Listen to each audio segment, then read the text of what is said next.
Halo semuanya, perkenalkan nama aku Reisi Hoirunisa dari SMP Negeri 21 Kota Bandung. Pada kesempatan kali ini, aku akan menjelaskan dampak psikologis penggunaan game online pada remaja di Indonesia. Sebelumnya, apa itu game online?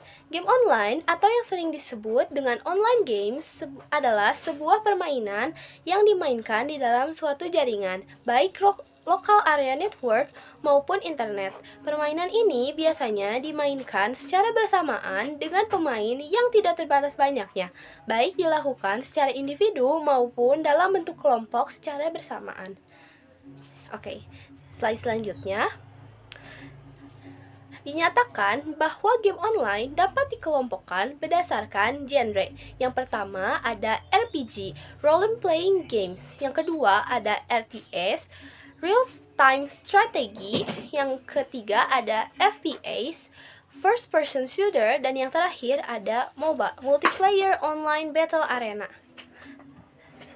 Nah, selanjutnya ada konsep kecanduan. Kecanduan pada seseorang terjadi dalam 3 tahap. Yang pertama, dimulai dengan munculnya keingintahuan terhadap suatu objek dan berlanjut menjadi menyukai hal tersebut.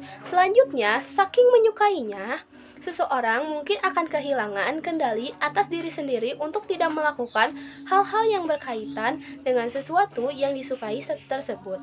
Tahap itu kemudian berlanjut menjadi sebuah kebiasaan melakukan sesuatu dan sulit untuk menghentikannya.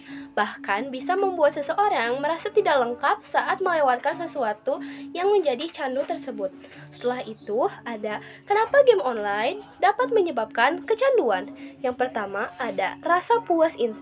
Setiap level yang naik atau tantangan yang selesai memberi kepuasan. Yang kedua, dunia impian. Game online seringkali menjadi pelarian dari masalah di dunia nyata bagi sebagian orang. Yang ketiga, ada teman baru. Bertemu teman baru dan komunitas online dapat membuat kecanduan apabila tidak dibatasi. Yang keempat, ada hadiah dan imbalan. Mendapatkan hadiah menarik, mendorong untuk terus bermain. Yang kelima, ada kompetisi. Ingin menjadi yang terbaik dapat memicu adrenalin seseorang. Yang keenam, ada desain game yang menarik. Grafik dan cerita yang seru membuat ketagihan. Yang terakhir ada faktor psikolog. Memang ada beberapa orang yang gennya lebih rentan kecanduan. Selanjutnya ada hasil studi. Dapat diketahui dari grafik di atas, Indonesia berada di peringkat ketiga dengan jumlah gamers yang mencapai 94,5%.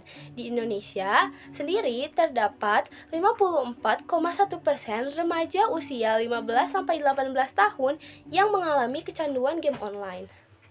Hal tersebut sesuai dengan penelitian yang dilakukan oleh Ardiana Sari pada 2013 tentang pengaruh kecanduan game online terhadap penyesuaian sosial peserta didik di Malang yang menjelaskan bahwa anak pada usia awal belasan tahun menemukan hampir sepertiganya bermain game online di setiap hari. Yang lebih mengkhawatirkannya adalah sekitar 7%-nya bermain paling sedikit selama 30 jam per minggu. Berdasarkan slide sebelumnya tentang konsep kecanduan, bermain game online terlalu lama yang disertai dengan kebiasaan buruk lainnya dapat menyebabkan kecanduan. Selanjutnya ada dampak kecanduan game online. Yang pertama ada sulit mengendalikan perilaku impulsif. Dikutip dari situs Sehat Negeriku Kemenkes, efek kecanduan game akan membuat seseorang sulit mengendalikan perilaku impulsif. Ini didukung dengan pernyataan Dr. Kristina Siste yang diliput Sehat Negeriku. Adanya perubahan otak membuat dirinya sulit mengendalikan perilaku impulsif. Sebabnya, bagian otak pecandu game dapat mengalami perubahan struktur dan fungsi otak. Dapat dilakukan scan MRI, bagian otak prefrontal cortex berubah. Oleh karena itu, perilaku impulsif ini dapat membuat seseorang sulit mengontrol dan menahan diri saat sedang jenuh, walau sedang jenuh bermain game online.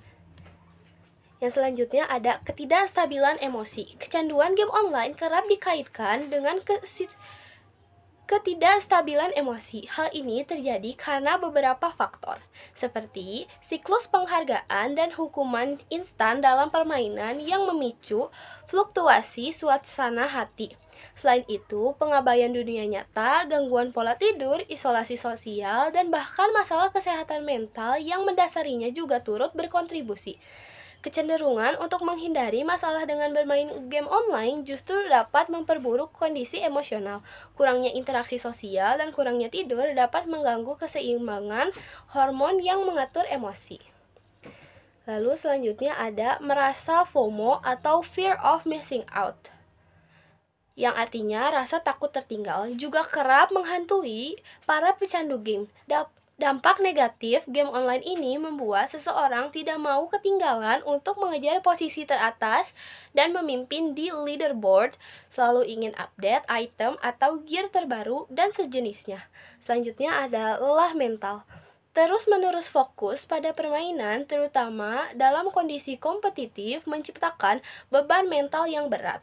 Gangguan pola tidur akibat game memperparah kondisi ini karena otak tidak mendapatkan istirahat yang cukup untuk pulih. Selain itu, isolasi sosial yang diakibatkan oleh kecanduan game dapat memicu perasaan kesepian dan stres.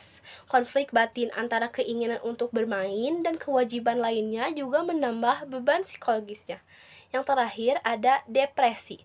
Terlalu banyak waktu yang dihabiskan di dunia nyata dapat membuat seseorang merasa kesepian dan terisolasi dari dunia nyata. Game online memberikan kepuasan instan sehingga ketika tidak bermain, seseorang bisa merasa kosong atau cemas.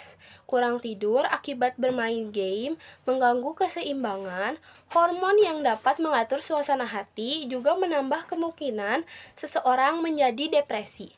Perasaan bersalah karena terlalu banyak main game dan mengabaikan tanggung jawab lain bisa juga memicu stres.